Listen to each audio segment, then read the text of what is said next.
paz do Senhor, meus irmãos, fiquem à vontade, podem tomar o seu assento. Obrigado pela oportunidade de estar aqui com os irmãos. Obrigado. Muito bem recebido. O Aldinei me pediu, assim, a gentileza de estar aqui no domingo, no sábado à noite, no domingo pela manhã. Mas os irmãos sabem um tanto que é difícil no feriado, e principalmente no feriado de Páscoa, com tantas atividades. Também sou pastor de igreja, mas eu quero agradecer, viu, irmão, pelo seu convite. Em nome de Jesus, obrigado mesmo, viu? Que Deus possa retribuir muito na sua vida tudo que o irmão tem empenhado.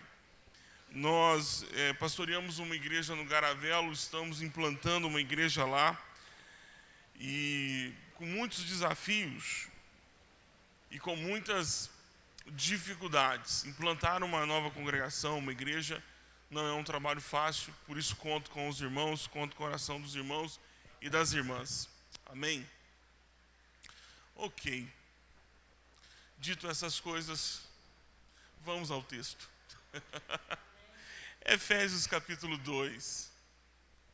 Gostaria de compartilhar com os irmãos, é um texto que tem marcado muito a minha vida e minha história e o meu ministério como pastor.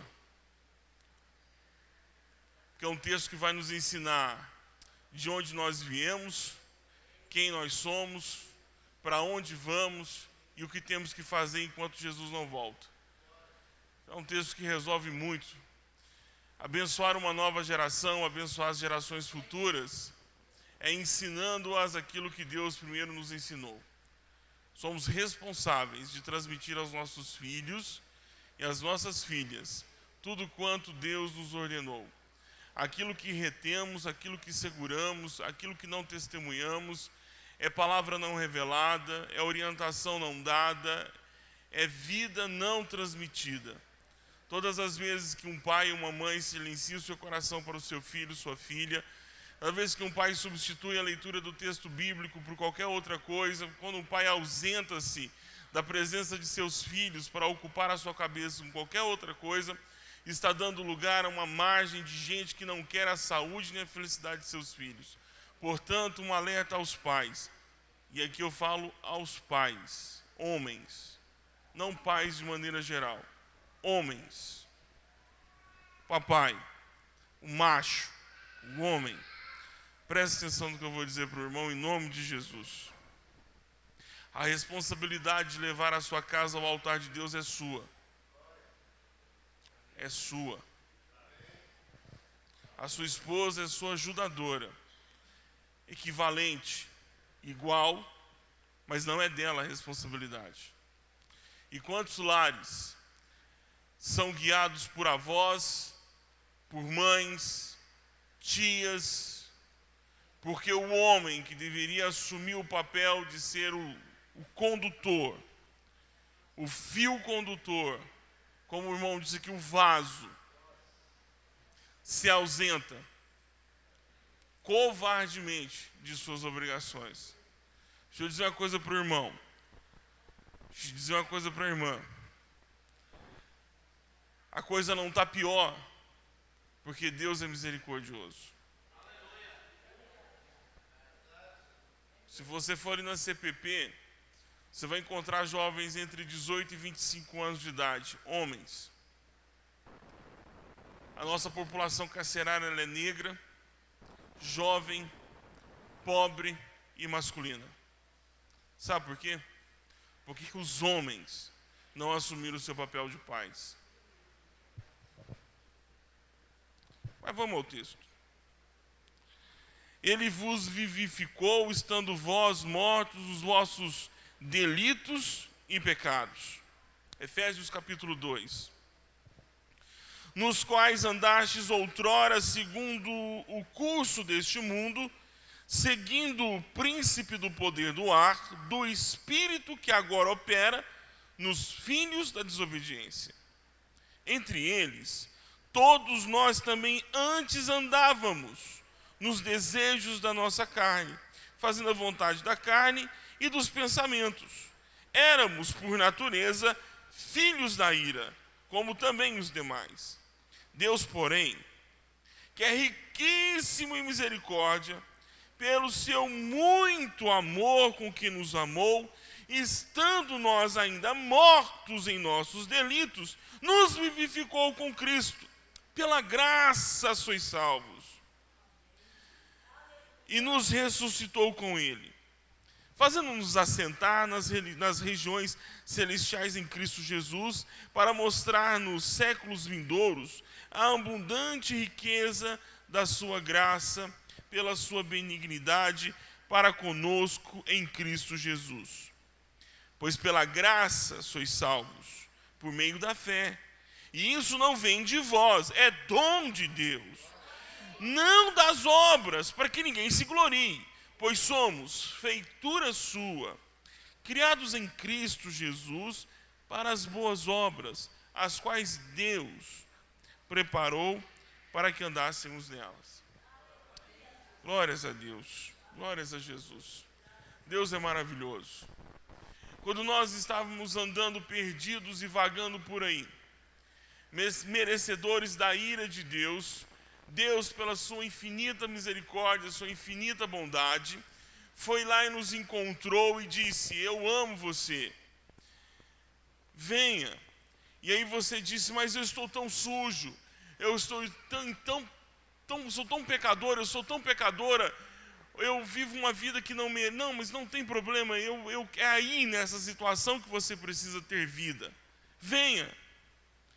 Então nós aceitamos a Jesus como único e suficiente Salvador, e eu quero dizer, se você ainda não tomou essa decisão, tudo que está sendo dito aqui ainda não aconteceu na sua vida.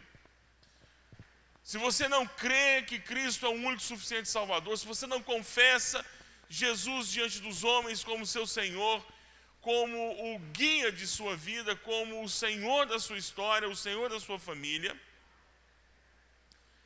tudo que será dito a partir de agora não cabe para dentro da sua casa. Preciso que você primeiro tome a decisão de crer em Cristo, porque você ainda, não crendo em Jesus, vive ainda como inimigo de Deus.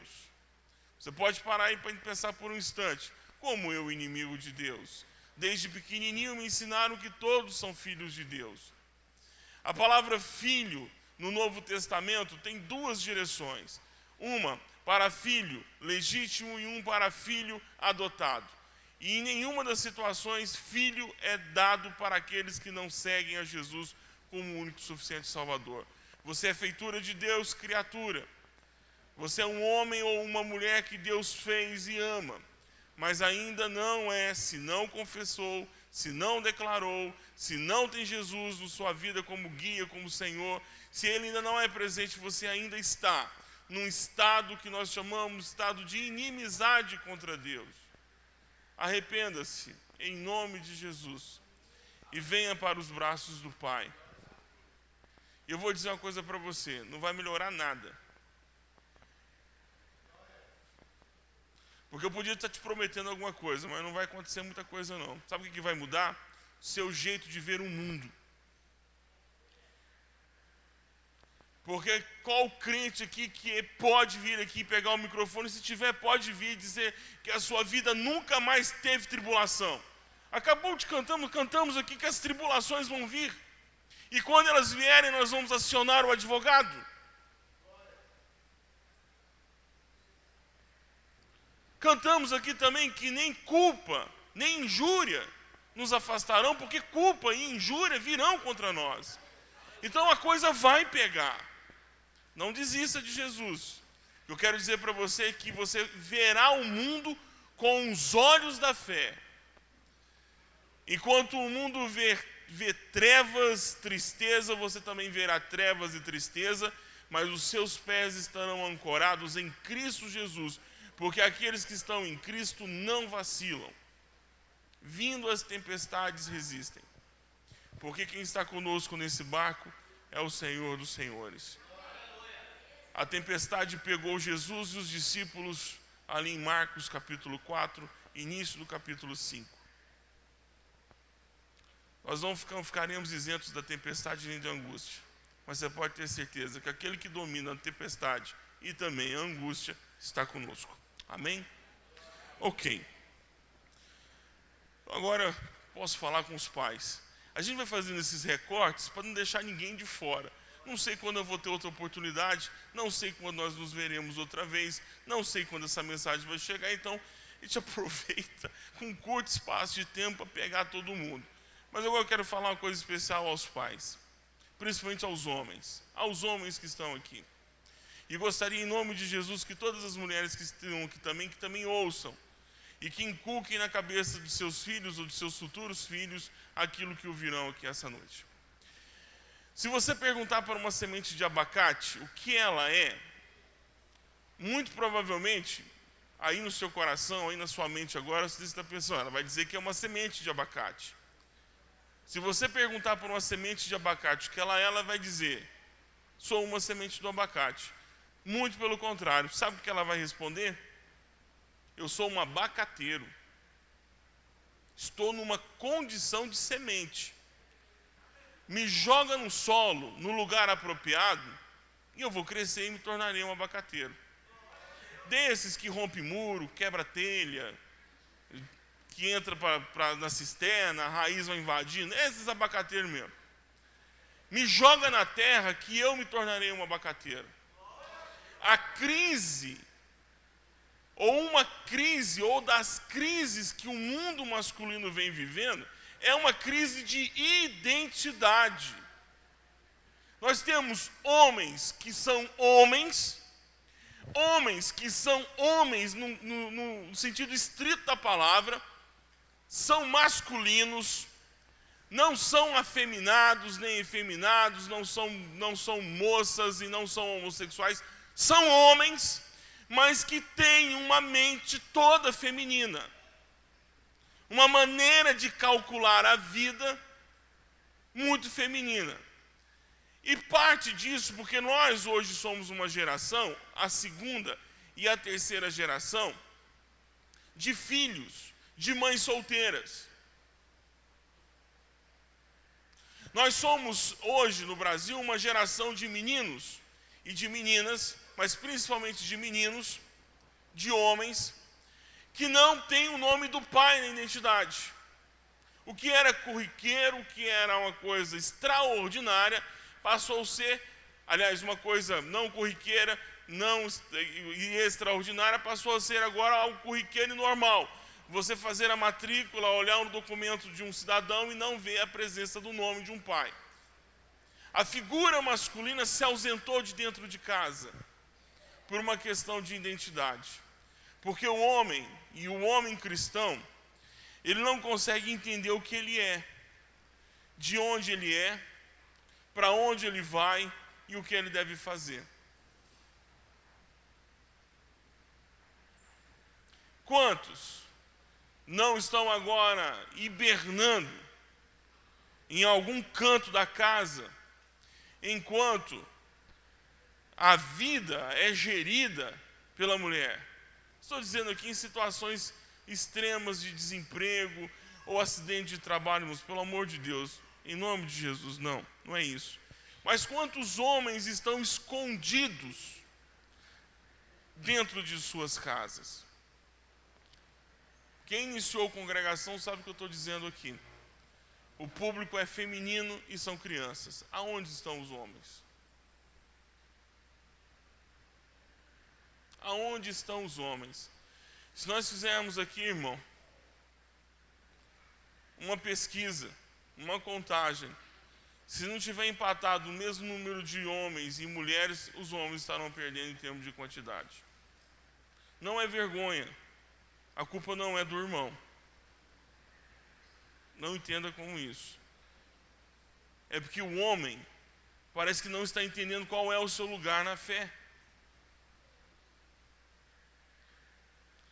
Deus, pai de... Podem repetir? Pai de...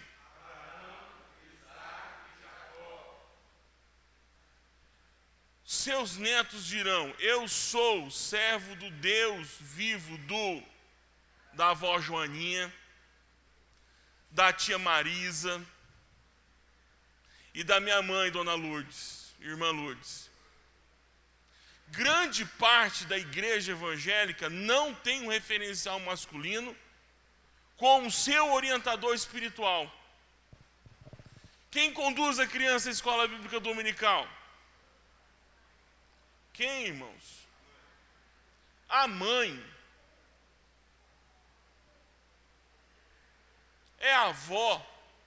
Às vezes nem a mãe, é a avó que sai arrastando os netos, vai passando na casa de todo mundo e arrastando. Irmãos, estou falando algo estranho? Não, em nome de Jesus, eu estou falando alguma coisa aqui, uma aberração, alguma heresia, em nome de Jesus. Se eu tiver os irmãos, o irmão tem a liberdade de fazer esse sinal de, dá um tempo, pastor, dá um tempo. Muito me assusta, porque nós não estamos, nós os homens, assumindo a nossa responsabilidade na condução do rebanho de Jesus. E o primeiro rebanho que nós temos é a nossa casa, a nossa família, os nossos filhos. Raras são as histórias onde um homem foi o centro de todo o grupo, da família. Geralmente é a mulher que leva essa carga sobre os ombros, e não é dela. Ela está sendo sobrecarregada numa tarefa que não lhe pertence. O homem vai se ausentando da educação dos filhos, como se os filhos não fossem responsabilidade deles. Deixa eu dizer uma coisa para você, homem, em nome de Jesus. Toda casa que não tem um referencial masculino positivo corre o risco de desgringolar-se, de se perder na história. E toda casa que não tem um referencial masculino positivo, a mulher desdobra 2, 3, 4, 5, 7 vezes mais para poder manter a família dentro do mesmo aprisco, os filhos não dispersando por todos os cantos. É desumano, é desleal, é desonesto, é pecado o que nós estamos fazendo com as mulheres dentro das famílias, sobrecarregando todas elas daquilo que elas não têm obrigação de fazer. Sabe por quê? Porque segundo o texto que nós lemos, o homem não tem ideia de quem nós somos. Primeiro, seus filhos, se não tomarem uma decisão ao lado de Jesus, eles ainda estão debaixo da ira de Deus. Se você, pai, não prega, pai, falo pais no sentido de mulher e mãe. Nós temos um público feminino aqui, mas eu peço licença às irmãs para me dirigir especialmente aos homens essa noite. Pais, se vocês homens não assumirem o sacerdócio da casa dos irmãos, da vossa casa, e se vocês não confrontarem pelo texto bíblico os seus filhos, eles estarão indo para o inferno com a sua anuência e com o seu consentimento e com o seu silêncio. Porque se você acha que é a mãe que tem que fazer o apelo, você está redondamente enganado. Então nessa noite eu gostaria de romper de uma vez por todas o silêncio do homem dentro de casa. Assuma seu papel, querido. Porque se seu filho vive ainda debaixo da ira de Deus, é sua competência confrontá-lo com o texto bíblico e fazer um apelo. A mão de uma mãe sobre a cabeça de um filho abençoa. Mas o texto bíblico diz que o homem da casa é quem abençoa. É quem estende a mão sobre a cabeça dos seus filhos. Não é que sai poder especial, irmãos. Não é que tem uma unção diferente. Não é isso. É porque é uma ferramenta sendo usada no lugar certo. Alguém já tirou o parafuso com garfo ou com faca sem ponta? Dá para tirar um, não dá? 2 dá. Agora coloca numa linha de montagem. Coloca numa marcenaria uma colher para fazer o papel de uma chave de fenda. Vai trabalhar bem? Vai fadigar, vai romper, vai cansar. mas vai fazer. Deus vai abençoar os filhos quando uma mãe estende sobre seus filhos e os abençoa. Mas ela é uma colher fazendo o trabalho de uma chave de fenda. Porque quando o homem assume esse papel, meus irmãos, o inferno, os principados, as potestades, os anjos, todos sabem, ali tem alguém fazendo o que deveria estar sendo feito. A coisa está encaixada, é uma chave de fenda fazendo o trabalho de chave de fenda. Não é uma colher fazendo a tarefa de uma chave de fenda. Não é uma porta sendo trancada com um ferrolho fraco. É uma porta sendo trancada com um ferrolho forte. Quando um homem assume seu papel, todo o reino espiritual entende que as coisas estão andando segundo deveriam andar. E ponto. Só não entende isso os irmãos que se acovardam, se escondem de trás das suas responsabilidades e empurram para a esposa, ou empurram para a igreja, ou empurram para o pastor, ou para a tia da salinha, ou para o presbítero, ou para o pastor. Éramos inimigos, mas fomos salvos pela graça de Deus. E fomos salvos para morar com o Senhor no reino de sua glória. Cantamos aqui. Vai ter trovão, vai ter terremoto. Vamos subir. Jesus prometeu que na casa do meu pai há muitas moradas. E se não tivesse muitas moradas, eu faria essas moradas. Ele prometeu. Então vai ter casa para todo mundo. Nós iremos para o céu. Mas enquanto nós não vamos, o versículo 10 diz o quê? Alguém, por favor? Efésios 2:10. Para quê, minha irmã? Para quê, minha irmã? Minha irmã, diga de novo, porque acho que ninguém escutou. Para quê? Glória a Deus. Meu irmão, enquanto nós não formos morar com o Senhor, ou pela volta de Cristo, ou com o seu encontro, o Senhor te buscando, você não pode ficar à toa, porque tem serviço para você.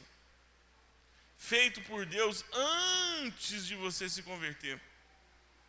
Então, em nome de Jesus, essa noite eu quero convidar você a tomar jeito, vergonha na cara, e assumir uma postura de homem, e ser o responsável pela educação bíblica da sua casa, ser o sacerdote.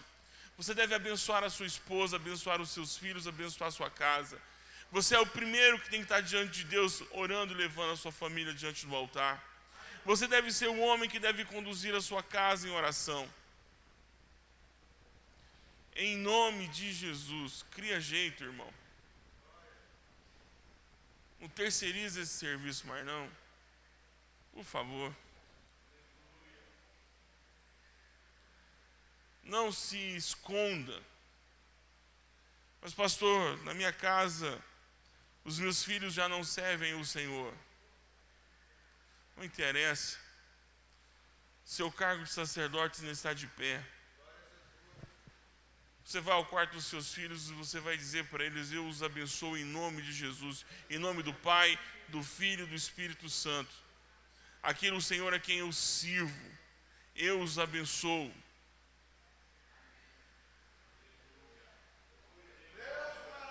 Glórias a Deus. Glórias a Deus. Não deixe Deus levantar um estranho para tomar conta da sua casa, meu irmão.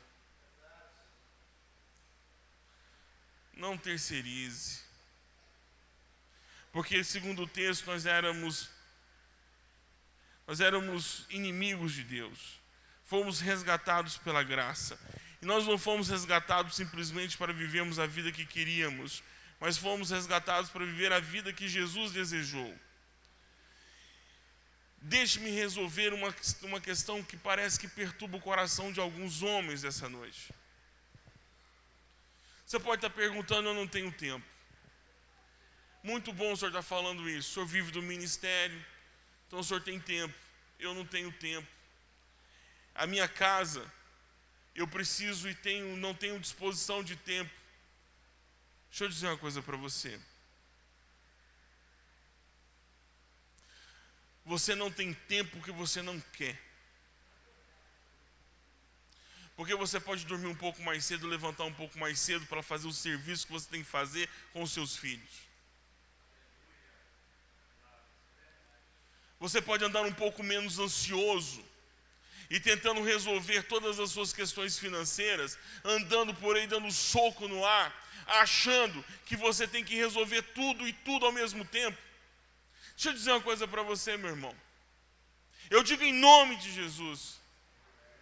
Não tem dinheiro que pague, não tem dinheiro que pague um filho voltando das drogas.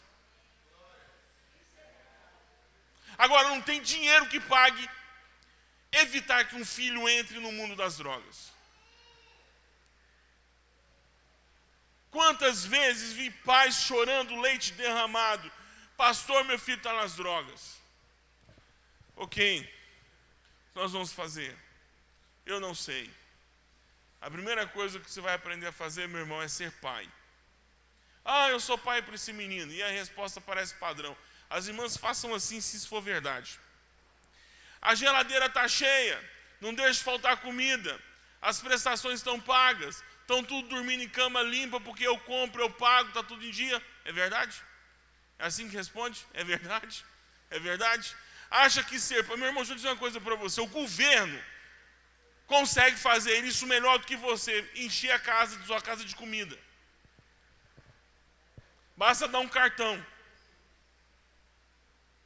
120, 130 reais, a mãe consegue colocar comida dentro de casa. É isso, meu irmão. Ainda vai continuar com esse discurso que eu estou colocando comida dentro de casa? Em nome de Jesus. Seu filho precisa de um abraço. Seu filho precisa de um referencial. Sabe, seu filho só vai compreender a profundidade, a altura, a profundidade, a largura de Deus quando ele ter essa mesma relação com você. Porque a relação que ele tem com você é a relação que ele espelha em Deus. Aquilo que ele obtém de você é aquilo que ele acha que vai obter de Deus. A palavra que ele obtém de você é a palavra que ele acha que vai obter de Deus. Você é a imagem e semelhança de Deus dentro da sua casa. Os seus filhos terão um relacionamento com Deus, assim como tem relacionamento com você. Se você é um déspota, um rei, um tirano, um ditador dentro de casa, essa é a imagem que seus filhos têm de Deus. Se você não perdoa, enche seus filhos de culpa. Se você só agride, as suas palavras são só duras, você não tem palavras de ânimo, é assim que eles vão encarar Deus. Seus filhos não vão confessar os pecados a Deus, porque tem medo de levar uma cintada como receberam de você, quando eles foram humildemente confessar o pecado. E você, num acesso de ira, de raiva, num acesso de posse, de achar que é o dono da razão, tirou a sandália, tirou o cinto e espancou o seu filho, não para correção, mas para resolver um problema que você tem dentro de você. Você teve tanta raiva que você quis descontar no seu filho. É assim que ele vai ver Deus quando for confessar o pecado. E a grande maioria de nós aqui não confessa pecado diante de Deus e vive uma vida às vezes escondida, achando que podemos nos esconder porque tivemos relacionamentos mal resolvidos com nossos pais. Você vai transmitir isso para a próxima geração, meu irmão, em nome de Jesus. Você tem coragem de continuar agindo dessa forma? Em nome de Jesus. O último versículo de Malaquias. O livro de Malaquias. É o último livro do Antigo Testamento. Vá ao último versículo. Glória a Deus. Malaquias 4:6.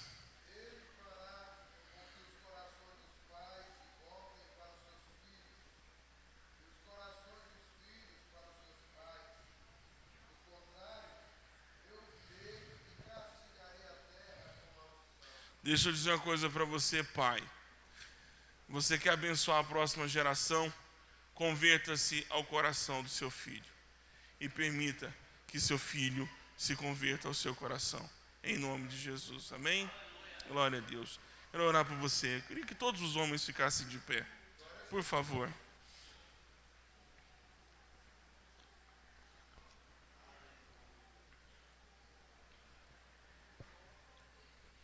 Se até o dia de hoje você foi um pai negligente, se até o dia de hoje você poderia ser um pai melhor e não foi, se até o dia de hoje você tem usado do expediente da ausência, da mentira e do esconderijo, se até o dia de hoje você tem se acovardado como um homem dentro da casa, o homem que você deveria ser, rompa com isso em nome de Jesus a partir de hoje. Isso não lhe tornará menos homem, isso não lhe dará menos, ou lhe dará menos razão, ou lhe dará mais poder. Apenas as coisas vão funcionar como elas deveriam estar funcionando. O homem como sacerdote da casa, o homem como mantenedor, protetor, o gerador das bênçãos dentro da casa. Em nome de Jesus eu quero orar por você, homem. Em nome de Jesus quero orar por você. Liberte-se. Liberte-se daquilo que você pega como tradição. Liberte-se em nome de... Converta. Converta seu coração aos ensinos de Jesus como ser pai. Porque você veio para o Evangelho, mas a tradição da educação dos seus filhos e a tradição errada de seus pais. Talvez você trouxe para hoje, para o Evangelho, para a sua vida hoje, a educação e o modelo que você tinha no passado. Em nome de Jesus, entregue aos pés da cruz, converta-se e ponha-se diante de Deus para uma nova vida com a sua família. Pai, em nome de Jesus, são seus filhos que estão aqui. Deus, eu te clamo em nome de Jesus, para que todos os teus filhos sejam de fato homens, sacerdotes, cuidadores de seus lares, que eles mantenham firmeza, que eles mantenham-se de pé, que não se acovardem de trás da Bíblia, ou de trás de uma mulher, ou de trás da vergonha, ou de trás da preguiça. Em nome de Jesus, eu quero e rogo ao Senhor libertação, para que os pais convertam os seus corações aos seus filhos e filhas, e os seus filhos e filhas se convertam ao coração dos seus pais. Em nome de Jesus é o que eu oro. Amém. Amém. Glória a Deus. Amém. Amém. Tem algum irmão maranhense aqui? Do Maranhão? Pode falar, irmão, não precisa pegar vergonha, é bênção. Ah, glória a Deus. É do Maranhão? Mangote. Sabe o que significa? Mangote. Alguém sabe o que significa mangote? Um grupo. Então, mangote, irmãos. Vamos virar homem, em nome de Jesus, e vamos fazer prevalecer a palavra de Deus. Glória a Deus, Deus abençoe a todos. Pode sentar, presbítero, obrigado pela oportunidade.